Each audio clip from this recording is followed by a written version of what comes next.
பொதுவா ஒரு எம்பியோ எம்எல்ஏவோ அவங்களுடைய தொகுதி மக்களிடையே நல்ல பேர் வாங்குறது அப்படிங்கிறது ரொம்பவே அபூர்வம். ஆனா ஒருத்தர் நாடு முழுக்கவே ரோட்மேன் எனும் பட்டப்பெயருடன் செல்லமாக அழைக்கப்படக்கூடியவர்னா அது நிதின் கட்கரி தான். நிதின் கட்கரி 2014 மற்றும் 2019 நாடாளுமன்ற தேர்தல்களில் நாக்பூர் தொகுதியில் நின்று ஜெயிச்சாரு. அதன் விளைவா அவர் சாலை போக்குவரத்து துறை அமைச்சராகவும் இருக்காரு. கிட்டத்தட்ட 9 ஆண்டுகளா அவர் சாலை போக்குவரத்து துறை அமைச்சராக இருக்காரு. அதன் பிறகு இப்ப 2024 நாடாளுமன்ற தேர்தலையும் அவர் போட்டியிட போறாரு. அவரை ஏன் ரோட்மேன் கூப்பிடுறாங்கன்னா அவர் போட்டியிட்டு வென்ற அந்த நாக்பூர் தொகுதி மக்களுக்காக பல மேம்பாலங்களையும் பல சாலைகளையும் அவர் அமைச்சு கொடுத்திருக்காரு. உதாரணத்திற்கு ஆசியாவிலேயே மிக நீளமான டபுள் டக்கர் பாலத்தை நாக்பூர்ல அமைச்சு கொடுத்தவர் தான் நிதின் கட்கரி. இவர் தெருவில் நடந்து போனார்னா தெருவில் இருக்கிற மக்கள் எல்லாருமே அவரை சாதாரணமாக தான் பார்ப்பாங்களாமா.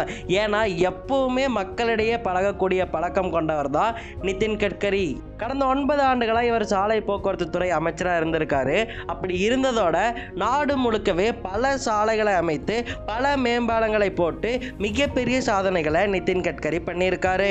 அடுத்த முறை தேர்தலில் பிஜேபி வெற்றி பெறுதுன்னா இவரே தான் திரும்பவும் சாலை போக்குவரத்து துறை அமைச்சராக இருப்பாரு அப்படின்னு சொல்லி மக்கள் ஆசைப்படுறாங்க. நாக்பூர் தொகுதியில் இருக்கக்கூடிய மக்கள் மத்தியில் நிதின் கட்கரிக்கு மிகப்பெரிய செல்வாக்கானது இருக்கு. அது குறித்து அவர் என்ன சொல்றாருன்னா, நான் களத்தில் இறங்கி பிரச்சாரம் செய்ய வேண்டிய அவசியமே கிடையாது.